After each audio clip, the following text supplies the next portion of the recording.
Good afternoon. My name is Hope, and I will be your conference operator today.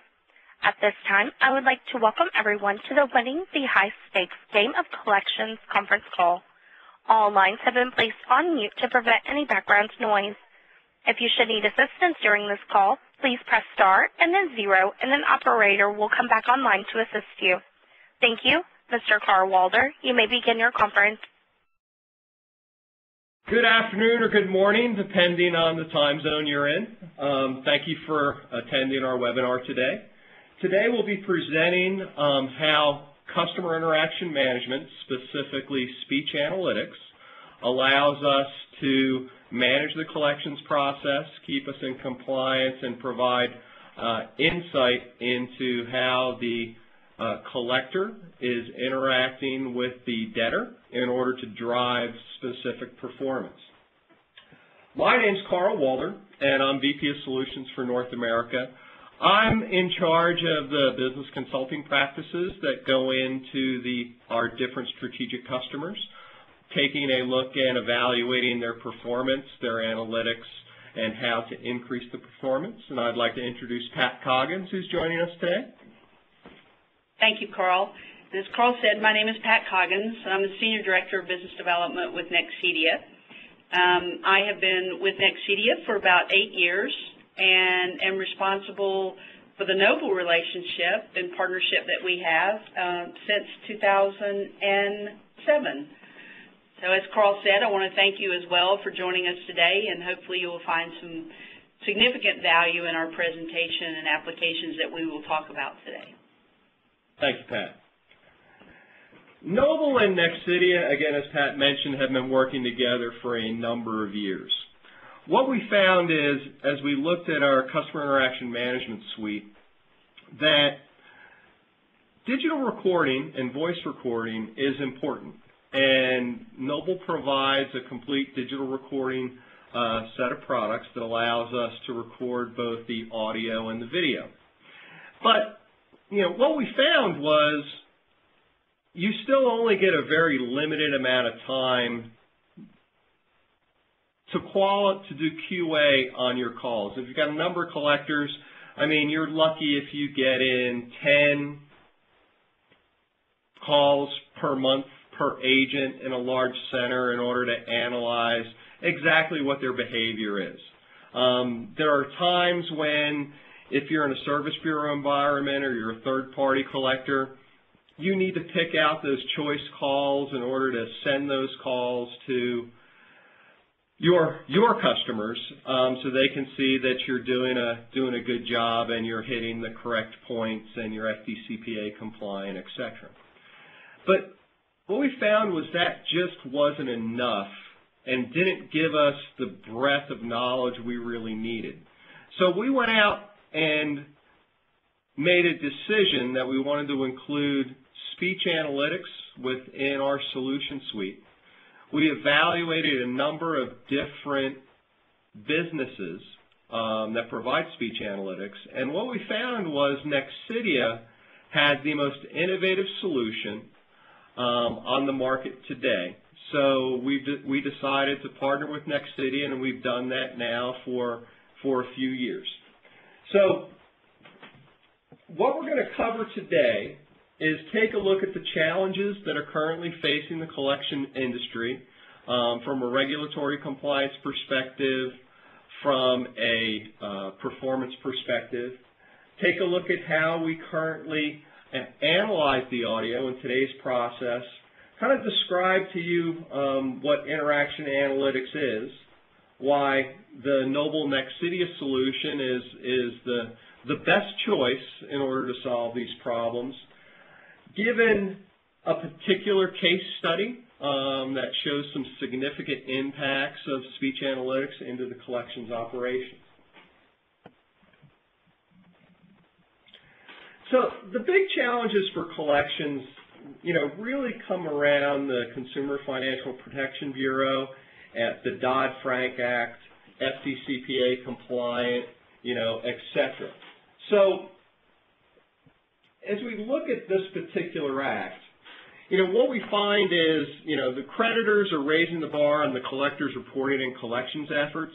there's significant federal, state, and regulatory pressure that's increasingly coming to bear on the industry, so that we really have to have a capability to truly understand the interaction between the debtor, and the collector. The Dodd-Frank Act is some, depending on who you speak with, is deeply flawed, and it's the least accountable act, and it's also becoming the most powerful Washington bureaucracy that we have today.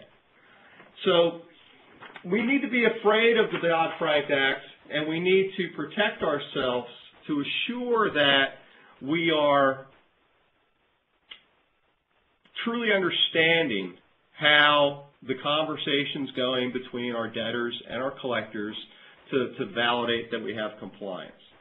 They've increased their budget by 70%, so we've got a lot more enforcement protections out there. There's a lot more complaint protections out there, and these folks are putting together fines on a per incident basis that are extremely prohibitive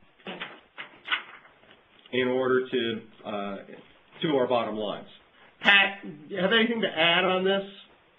Yeah, I mean, what you said is very significant. I think the Consumer Financial Protection Bureau, which is kind of the new regulator of regulators, if you will, are hiring a lot of people. They started in the summer of 2011.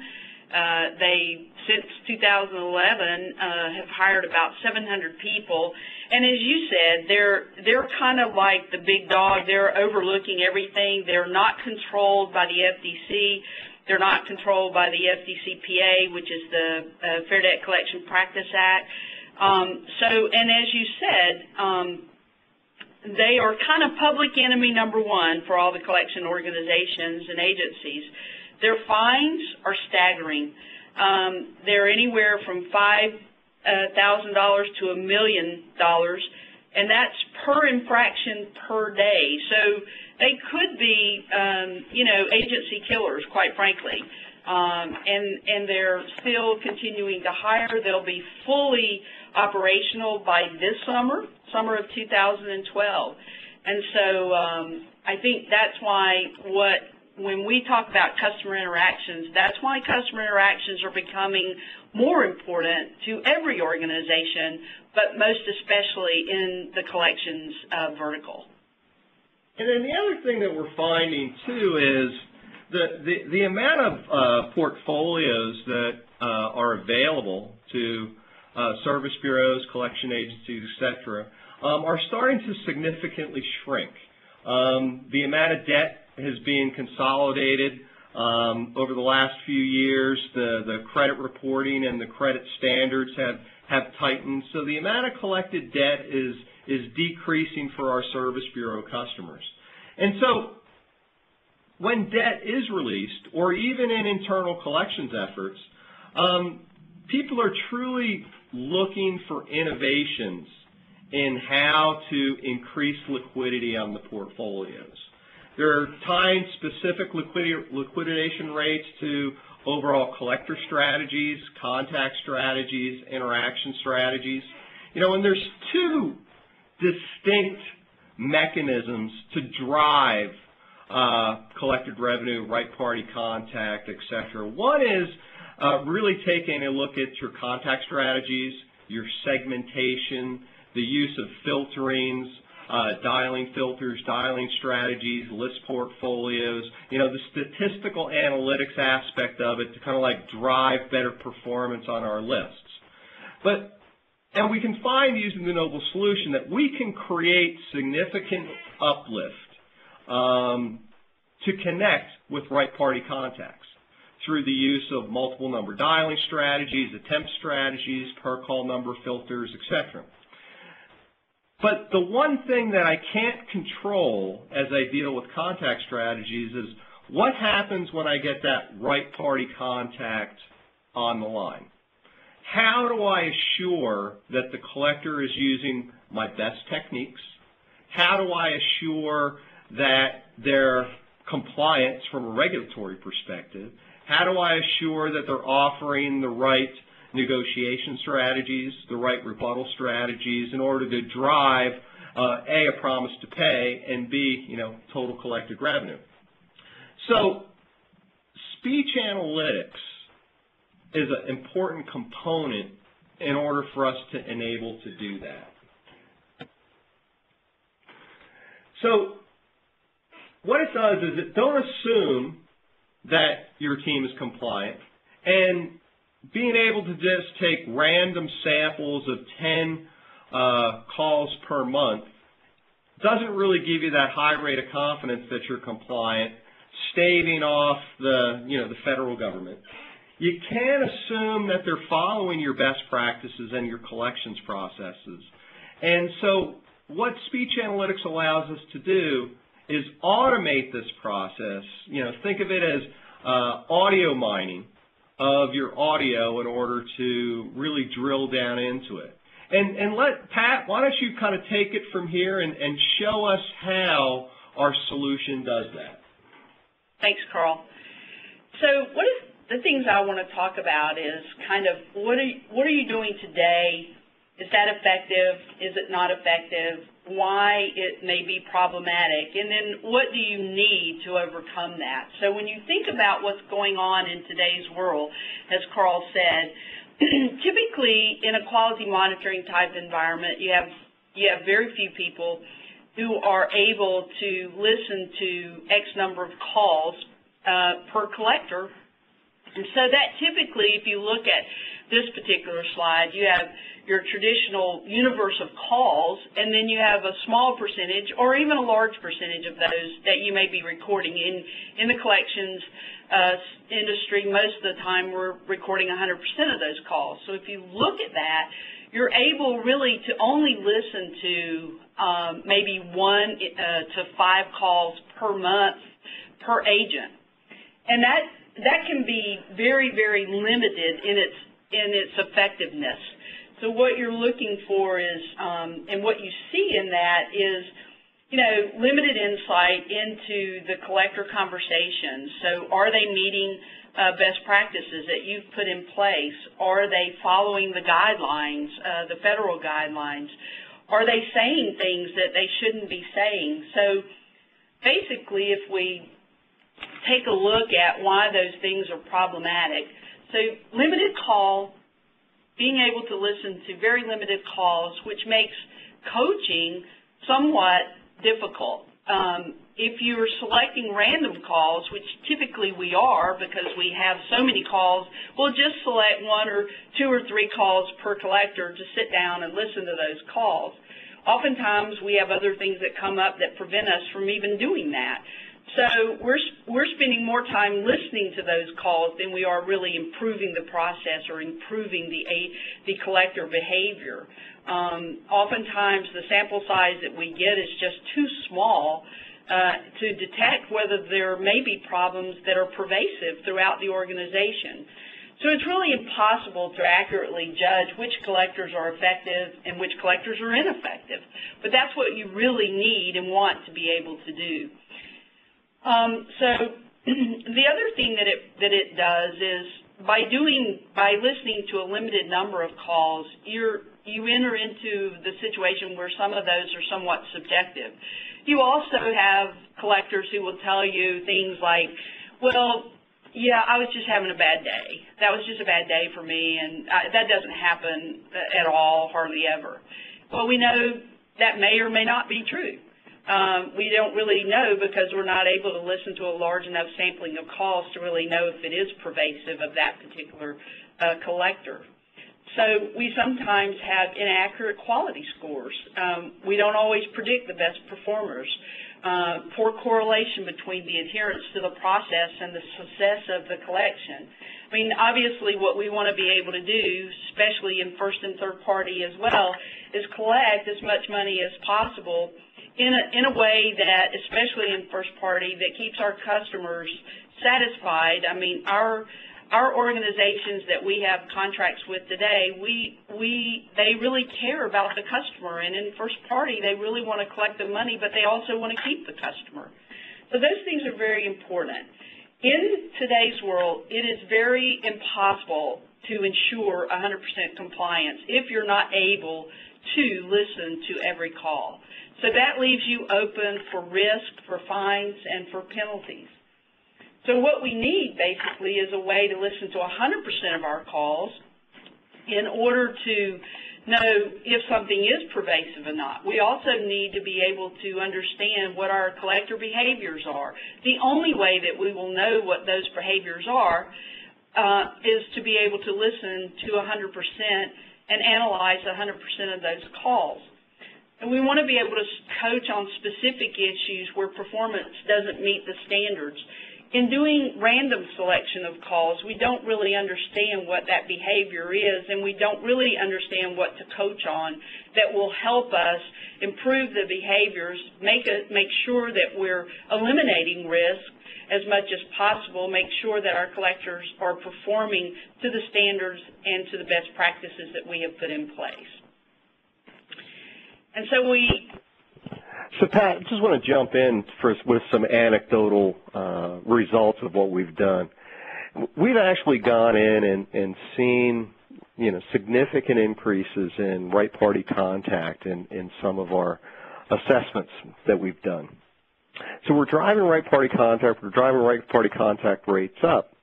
But then we saw a correlation that even though we were driving the right party contact rates up, the actual promise to pay rates weren't driving in a linear fashion with the increase in right party contact rates. So using speech analytics, we actually drilled down into the behavior. And this was an organization that had solid training, solid supervisors, would be in the top 3% of operational capabilities. And the surprising thing we found is even though they were getting right party contacts on the phone, less than 30% of the time did they specifically state, you owe this amount of debt, and how are you going to take care of that today? And it literally blew us away. Sorry about that, Pat. Go ahead. No, that's great. It's a great story, and we have some case studies that we'll talk about later on as well. And it is interesting that we think we know what our collectors are doing, right? We think we understand what the behaviors are. And some of the times we find that, like you said, Carl, even though we're getting the right party on the line, a lot of the collectors, depending on how they are incented, may go straight to settlement. And we don't really want them necessarily to go straight to settlement. We would like to get some payment arrangements established and get money over time, right? So I think being able to understand that and know which collectors are doing that is very important. We find in some of the, as you said, in some of the customers that we are talking to, they say, oh, yeah, our collectors are doing exactly that. We're asking for payment. And we did exactly what you said, Carl. We did some studies and worked with some clients where even though they got the right party contact on the phone, they were not asking for payment. And then the other thing, too, that we found was we saw significant average call handling time associated with non-promises. And, so there's, you can take a look and we can see, average handle time and we can correlate particular calls, average rate of handle time with, a non-promise, even though I have a right party contact.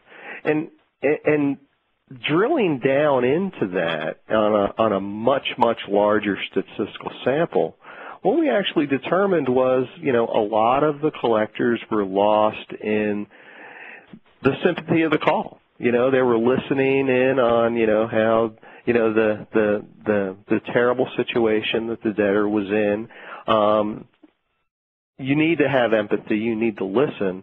But on the other hand, you don't need to spend 20 minutes or 10 minutes or 15 minutes on a call or 5 minutes, for that matter, on a call. At this point in time, you really need to cut to the chase and drive to how are we going to take care of this today.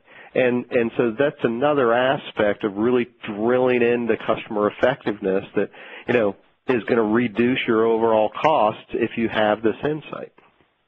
Absolutely. And that's a good story as well. So What are the results with customer interactions that you would see immediately?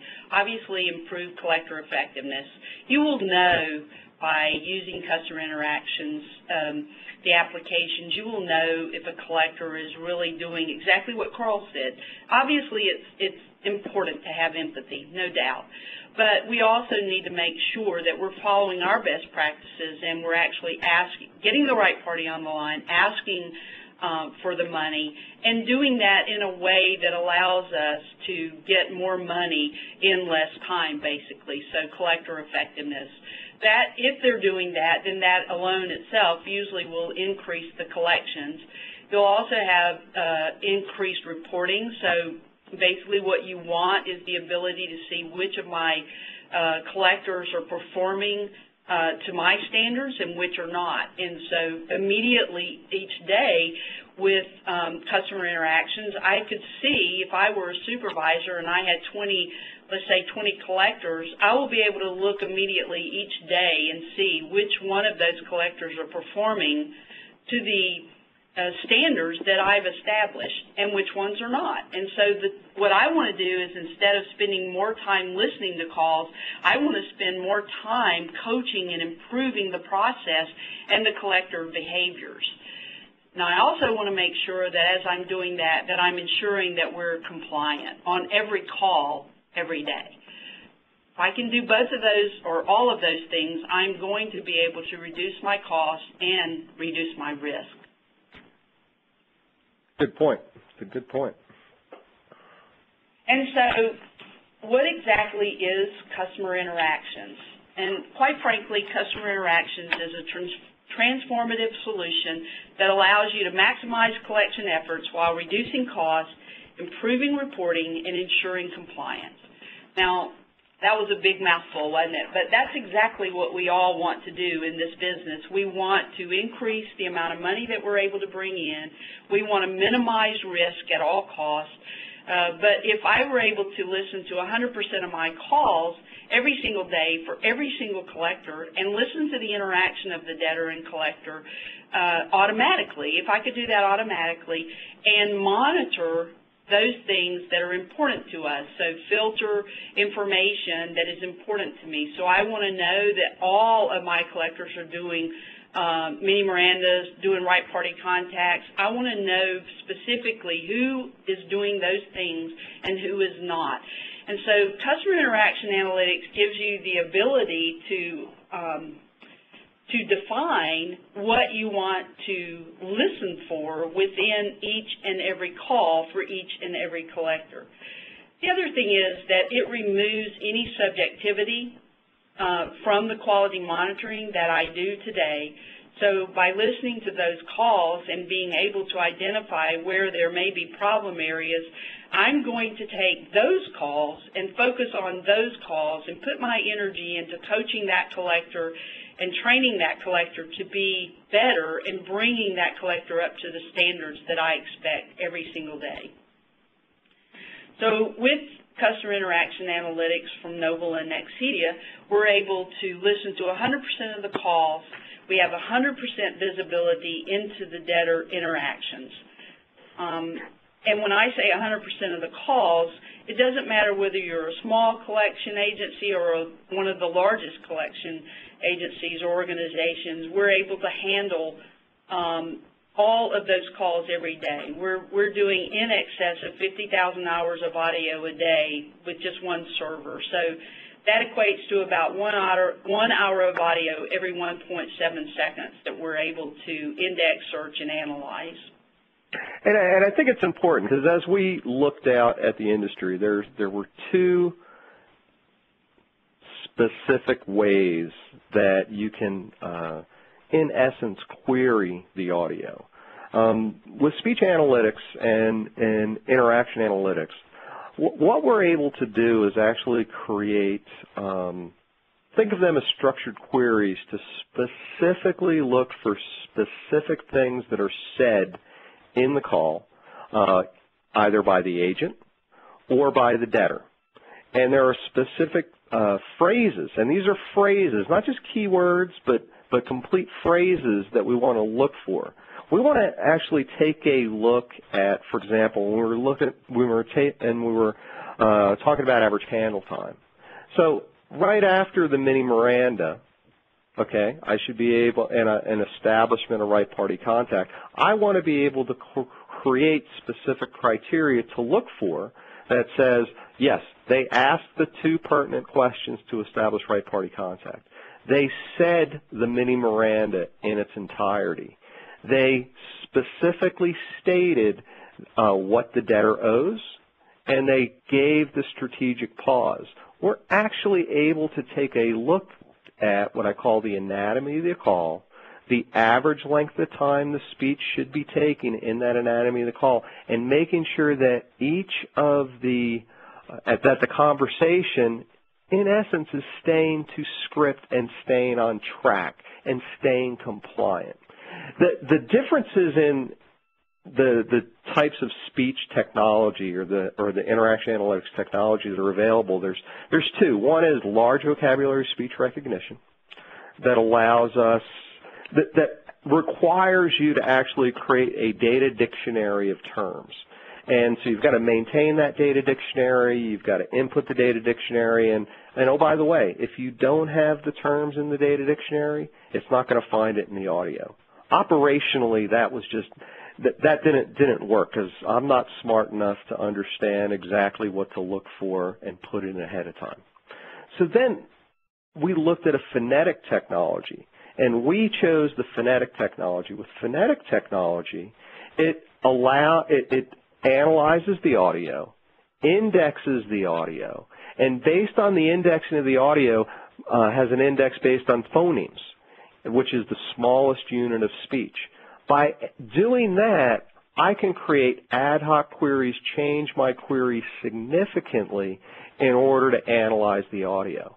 This is different than the large vocabulary speech recognition technologies because once I've created those data dictionaries, if I need to add terms, phrases, and other conditions into that, well, I actually need to go back and reanalyze all the audio. Where with the phonetic-based technology, once it's analyzed, once it's indexed, it's available for adding, changing, creating, and looking for new terms, which is a significant operational performance gain as we start to get into large volumes of data. Great input. So let's talk about the solutions that we offer today. We have two solutions that we're offering to our customers today. One is called the Audio Finder, and Audio Finder is for those agencies with probably no more than 50 collectors, let's say. So it's a finite use. It's a desktop application, meaning that it's one user, and it also has limitation of the number of files that it can contain. It still works off the core technology, so it's still a phonetic-based technology. It still does exactly what Carl described. It creates a phonetic audio track, which is creating a time-aligned phonetic track, which allows us to search very quickly on those things that are important for us to know, such as are my collectors following the best practices that I have put in place. But it still allows us to do those things, but it has its limitations, like I said. So probably for the smaller organizations. I mean, the other application that's available is called the Evaluate application. This is a server-based application. And if you look at this slide, you'll see in the front where it says Dashboard. This allows me to create my own what we call initiatives or performance initiatives, which is the way that I want to know how my collectors are performing. So you can see the little different gauges on the different initiatives here, and I've got 3 initiatives that are defined here. And basically what I'm looking for is any of those collectors that may be in the red. So I have defined some metrics that I want to measure. For instance, I might want to know of all the calls that my collectors are taking, how many right party contact calls are being established, and am I doing that correctly? And so I will, as Carl described, create a query that says, this is what I'm looking for. Now tell me who's performing, who's doing those things or not doing those things based on the definition of that query. So you can see very quickly how this could be very important to your organization. I could have, instead of doing that 1 in 5 random select call for every collector each month, now I can look at all my collectors and I can define those things that are important for me to look for to be able to minimize my risk and also be able to ensure that I'm compliant. But not only that, also be able to look and see if everyone's doing effective calling and effective conversation. So as Carl said, if I'm spending, better than 50% of my time talking about collecting but not really collecting, then that really is a large cost to the organization. So really I want to ensure that I am able to get right to, once I have the right party contact on the line, I want to get right to, can this person pay and how can we set that up? And so I also, in retro to that, I want to know if I've got collectors who are going straight to settlement when actually I want them to follow a best practice of payment arrangement maybe. So we call that the payment ladder and payment effectiveness. And so I want to know who's doing that and who's not. And so now, rather than randomly choosing calls, I now know what I need to focus on as a supervisor or as a quality monitoring supervisor. I can look at the scorecard each day and I can say, wow, these collectors need some training or some coaching in this particular initiative, and I then can sit down with that collector and let that collector listen to the calls that fall within this category, let's say in the red, which means that they're not performing up to standard. And now I'm doing this on a regular basis, and so I'm not randomly doing anything. Nothing is subjective now. I can sit down and say, this is what is happening every single day on these calls. And now the collector can't say, well, I just had a bad day. Nope. That's not what I'm hearing here. This is a trend. And then once I've continued with coaching of this collector, then I want to be able to trend and make sure that that collector is improving on that process, and I'm able to do that. So one of the things that we didn't say right up front that we should have is there is a Q&A area for you to, if you have questions, enter those questions in the Q&A area so that we can address those when we're done with the presentation. So those are the applications that we're offering. We also have the ability to offer different ways to make it easy for you to get started with these applications. And so obviously you can purchase the applications or license the applications, or we can host the applications for you. So we want to make it easy for you to begin to take advantage of the applications and using them in your organization. Yeah, that's very important. So, as we take a look at this, it's really, we've assembled some best-in-class technology. The Noble Enterprise solution, coupled with our agent audio capabilities, our QA scorecard capabilities, with an overlay of customer interaction analytics, really allows us to truly differentiate ourselves. And I'm going to emphasize the way that with the phonetic technology that we can utilize to analyze the audio once and then go back and do ad hoc analysis on top of it, as well as the structured analysis on top of it, truly provides us some insight into how to manage that collector behavior. Because with all of the Noble solution, we can drive right party contacts. We can specifically have significant uplift in right party contacts. We can have significant uplift in live party contacts. But it's up to the agent, once we've delivered the call, to have the correct behavior, the correct talk-off points in order to gain the promise to pay.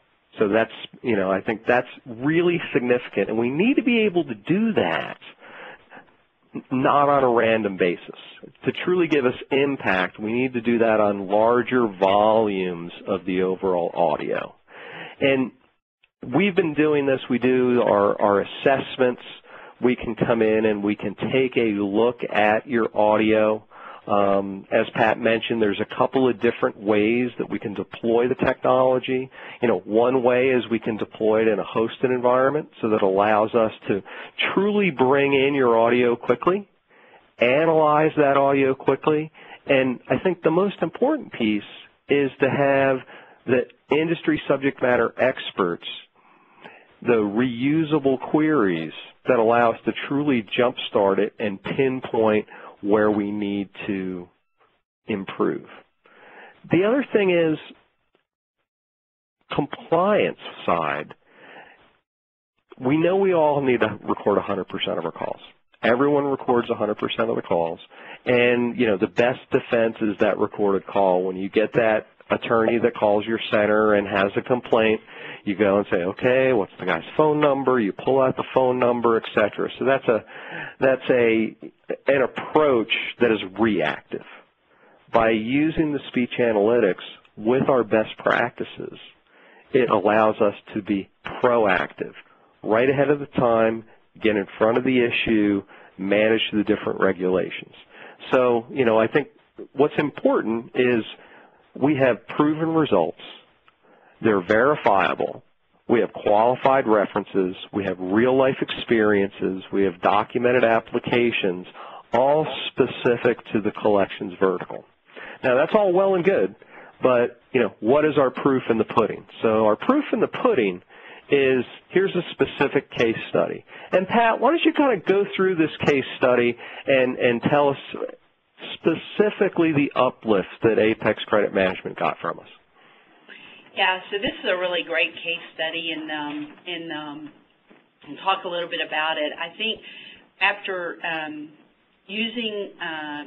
implementing, I should say, customer interactions analytics, they were able to save up to 30 hours per month per supervisor, which they reinvested in additional coaching and auditing for their organization and their collectors.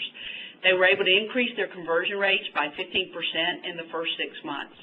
So we're not talking an ROI that allows you years to recoup. We're talking 3 to 6 month ability to justify and see an ROI after the implementation of customer interaction analytics.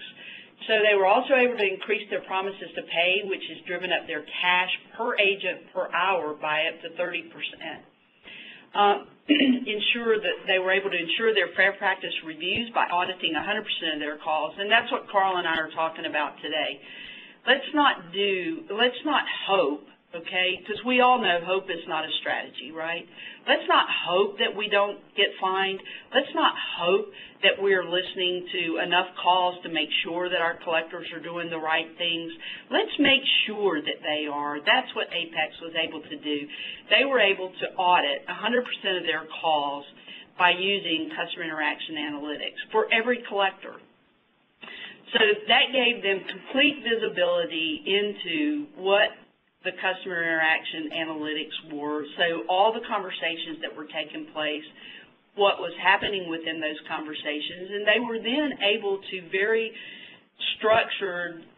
very structured coaching sessions with those who needed those coaching sessions, and also use the lead collectors, those that were doing the best performance, and use those as best practices to teach their other collectors. So that becomes very important when you see your best collectors and how they are conducting their calls, to be able to use those as examples for coaching and training for new collectors coming on board. As well as to tune up the existing collector pool. Because the one thing too that we saw was we were able to put together what's known as champion challengers. So you've got your champion collector groups and your challenger collector groups.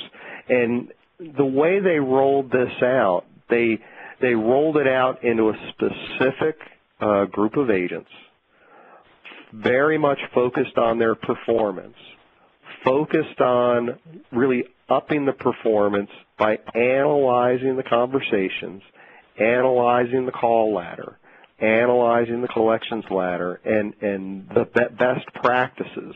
They saw a significant increase in that particular group. Then they had the challenger group, which was, in the traditional sense, and then they started rolling it out group by group by group, giving them a significant impact across their center. So it's a great way to deploy it. Okay.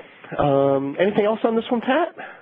The only thing I would add, in the solution, obviously, it's important to be able to support multiple languages. We are able to support 30-plus languages today with these applications, and so that is not a barrier, and that will be helpful in analyzing calls if you have calls in different languages other than North American English. Great point. That's a great point. Now, so I guess to sum it up, and we know that our collectors are interacting with our debtors. We know if your collectors are using best practices if we're using this technology. We know if your collectors are being effective, and we're going to know that your collectors are compliant by analyzing large quantities of audio with the use of interaction management and speech analytics. That kind of concludes the primary proportion of our presentation. We do have a number of questions that have been asked. Now, if you're on the line and you have a question, just to remind you, you've got to go up to the Q&A area, ask your questions, and we'll start working through those now. So the first question comes from Robert. Robert, I'd like the rest of my management team to review the presentation. Thank you, Robert. That I saw and I saw that it is being recorded. Where will it be available for additional people to review? Yes, going to the Noble website, we do have our webinars online. So go to our website, click through, and you can review the webinar. If you have any questions, simply dial our front desk, which is 888-866-2538. Go to extension 300, and our team will help you find those. So that was that question. Next question I have comes in from Sean. What is the minimum number of collectors I would need to have in order to really benefit from this technology? Well, as we said, we have two solutions. One solution is we call Audio Finder, which is a desktop application that allows you, let's say it's 50 collectors and below, to be able to go in using the Noble audio management solution, our digital recording solution, and our query tools, be able to pull up, sets of queries. Let's say pull up your promise to pays, pull up your non-promise to pays, right party contacts, non-right party contacts. Be able to pull in the audio, export it to the desktop application, and rapidly drill down and find the examples of the recordings that you need. So if you're in the position and you're in a smaller organization that needs to pick out those 10 perfect calls that need to be sent to your customers, this is a quick way to structure the queries, find those 10 perfect calls. What used to take 8 hours is going to take now about, what would you say, Pat, about 5 minutes, given a set of 500 or 600 calls, really, really quickly. Now, the next one is for larger organizations, 50 collectors or above. We really want to utilize our server-based solution that allows you to get in and drill down on a large amount of your calls, let's say 100% of your calls. So we've got solutions for both, in the small, which is about 50 collectors in a desktop solution, and above 50 collectors in a larger server-based solution, and there's really no limitation on the number of collectors that can be in it. Let me see. I saw some questions about price, Carl. So what we would recommend that you do if you are concerned and have questions about the price is contact your Noble sales rep. Sure. Sure. And if they don't know who their Noble sales rep is, they can call the 1-888-866-2538 number on the screen. Okay. Next question I've got is from Justin. How will the system determine if it is an RPC from the from the recordings you analyze?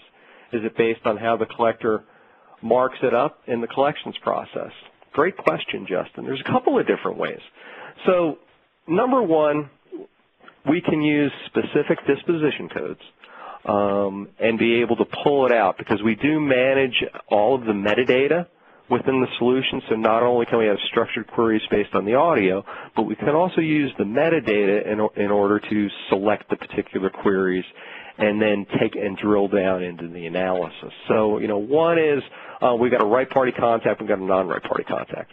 Now, from an audio mining perspective, we also have the ability to create those structured queries that allow you to ask the two questions for FDCPA compliance.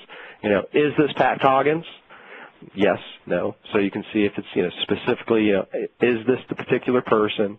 Can I get the second piece of identifying information? Maybe it's last 4 digits of your social, maybe it's an account number, whatever you choose. But you can structure those two pieces of speech in the phrases in order to validate that they did ask those two questions, and then move into the second set. So the quick answer is I can use it based on the metadata and the metadata disposition codes. I can also use it to analyze based on my structured speech. Pat, anything to add on that? Yeah, I'm glad you asked. So I think the most important thing, Justin, is that oftentimes we find that the disposition codes are not necessarily correctly identifying the nature of the call, per se. And so really we disposition the calls based on what's being spoken in the actual conversation itself. And so you can use the disposition code, but we can use the disposition code as metadata, but we typically would disposition the call based on the conversation itself. And that is based on what you want to measure or what you create as an initiative. So if you want to know, for instance, let's say if you want to know right party contact, you might have two ways that you have asked your collectors to verify that. That may be scripted, right? So we would use that script in the key performance indicator or the query, as Carl mentioned. We would create that query with those two sentences or phrases of identification, and that would be what we would be looking for, and that's how the call would be dispositioned if you use the audio alone. Okay. We've got another question from, it says, Jami, how is your technology different from the other competition in the market, for example, NICE? Any additional benefits? Pat, I'll let you start with that one. Well, that's a great question, Jami. Our technology is very different from the other speech analytics vendors in the market in that, as Carl mentioned earlier, we are a phonetic-based engine. We're the only vendor in the market with a core phonetic-based engine. And so what the other technologies in the market have are large vocabulary, continuous speech recognition, commonly referred to as LVCSR. And what a lot of the vendors have done is created what we call a phonetic layer on top of that. The one thing that you have to remember, and the benefits that you asked, is what is the benefit of a pure phonetic engine versus an LVCSR with a layer or a lattice on top of it, is that it goes right back to, if I am an LVCSR, I have to have a dictionary, and I have to have all of the words and phrases defined in that dictionary that I want to search on. If they are not in the dictionary, here's what that means to you from a technological standpoint. If they're not in the dictionary, but you know that they're in the audio, then you have to go back and maintain the dictionary by adding those words to the dictionary The key thing at that point is that you have to re-index all of your audio in order to search on those phrases that you added. With our technology, you index the audio one time only, and you can search for anything and everything. As long as it's spoken in the audio, we can find it. So things like slang, things that, product names, for instance, and things of that nature that you would normally not find in a dictionary. I'll give you a clear example, Xbox or iPhone or iPhone 4. Those typically are not going to be found in a dictionary. But if they're spoken in the conversation, what we will do is take the iPhone 4 and break that down phonetically, and you'll be able to find it by just keying in iPhone 4. Hopefully that explains the difference between our technology and the other LVCSR technologies in the market. There are additional benefits when you think about that. It comes down to speed, scalability, and those things are important. When you think about how many servers it takes to analyze or index audio, as I mentioned before, for us, one server for 50,000 hours of audio a day, better than 50,000 hours of audio a day.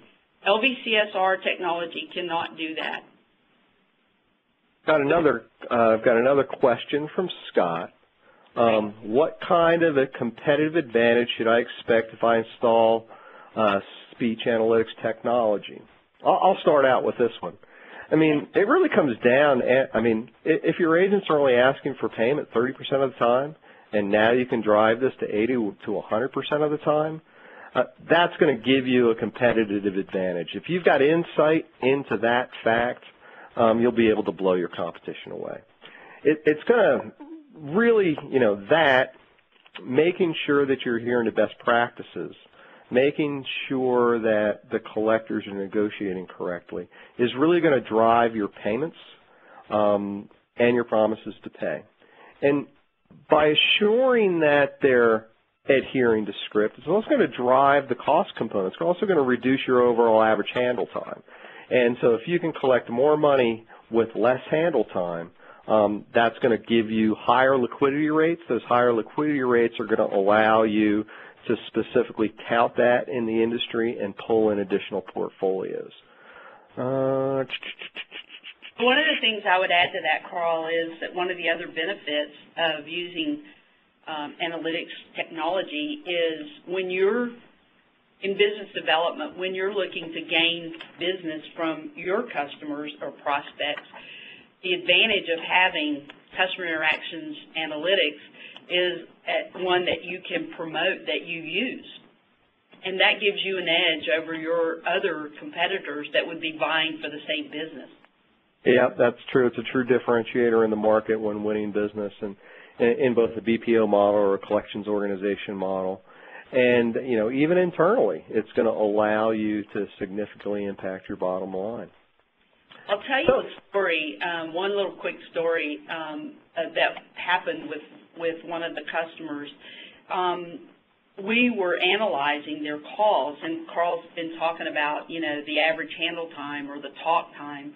What we found in a significant amount of the calls is that, and certainly this doesn't mean that any of your collectors do this, but what we found in a significant amount of the calls is when they were calling, when the collector was calling to speak to someone, the phone would just be ringing and there was no voicemail. And so we found oftentimes that the collectors would let the phone ring for better than 2 minutes, knowing that no one's going to answer it, and they would just let it ring for 2 to 3 minutes. And so you would most likely not find that situation in random call monitoring. And we found a significant number of just call ringing for 2 to 3 minutes. And we analyzed, that type of situation so that the customer then could put a best practice in place that said, if the person hasn't answered after, 30, 45 seconds, typically they're not going to answer. And so the best practice was to put in place a time limit, if you will, instead of just wasting time waiting for someone to answer that's never going to answer. Right. So those kinds of things like non-talk time or letting the phone ring for an unlimited amount of time is costly to your organization, and so you want to be able to make sure that you know about those things and be able to eliminate those as much as possible. So that kind of brings us to the end of our time. We really appreciate the time and attention you've given us today. I know an hour out of your day is a significant amount of time, so we do appreciate it. If you've got questions, you would like to gain some additional information on the technology, please contact your representative, your account sales representative. They will be able to route you to the appropriate resource. If you don't have an account representative, again, feel free to email us at info@noblesys.com. Go to our website. We've got specific forms that you can fill out that will get a representative to give you a call back, or we can use the telephone technology and dial 1-888-866-2538, extension 300. We thank you all very much for your time, and have a great day. This concludes today's conference call. You may now disconnect.